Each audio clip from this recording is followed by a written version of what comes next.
The Children's Bible, David and Jonathan. David left Naioth and came to Jonathan and said to him, "What have I done that your father should try and kill me?" Jonathan said, "I will do all in my power to try to save you.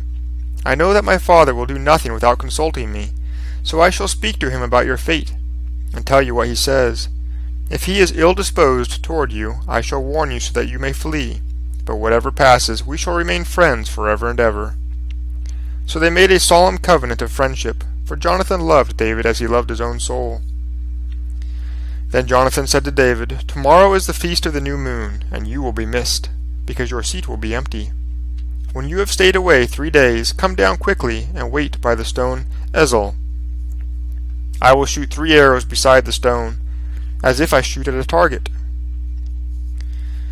And watch, I will send a boy, saying, 'Go, find the arrows.' If I expressly say to the boy, 'See, the arrows are on this side of you, pick them up,' then you shall come out, for there will be peace, and no harm will be done to you, as the Lord lives.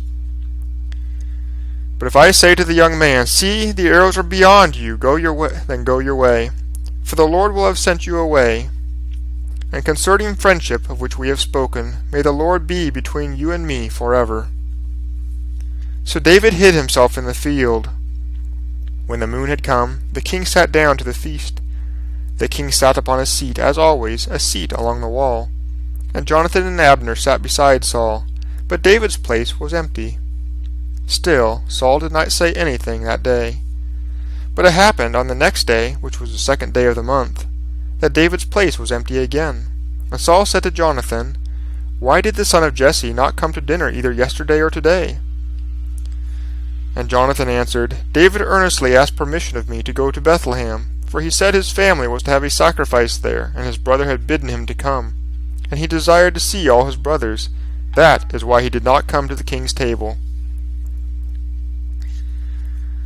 Then Saul's anger was kindled against Jonathan, and he said to him, "You son of a perverse and rebellious woman, do I not know that you have chosen the son of Jesse to your own downfall? For as long as he lives, you shall not be established in the kingdom. Now send and fetch him to me, for he must die." But Jonathan answered Saul his father and said to him, "Why should he be slain? What has he done?"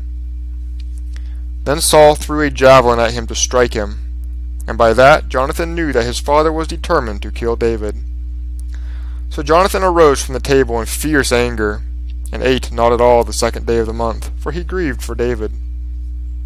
In the morning Jonathan went out into the field at the time he had set with David, taking a little boy with him. He said to the lad, "Run and hunt for the arrows which I am going to shoot." And as the lad ran, he shot an arrow beyond him. When the lad had come to the place where the arrow fell, Jonathan cried out to the lad and said, "Is not the arrow beyond you?" And again he cried, "Make haste, do not delay." Jonathan's lad took up the fallen arrow and came to his master, but the lad did not understand the meaning. Only Jonathan and David knew of the matter. Then Jonathan gave his weapons to the lad and said to him, "Go, carry them down to the city." And as soon as the lad was gone, David rose up from his place toward the south, and fell on his face to the ground, and bowed himself 3 times.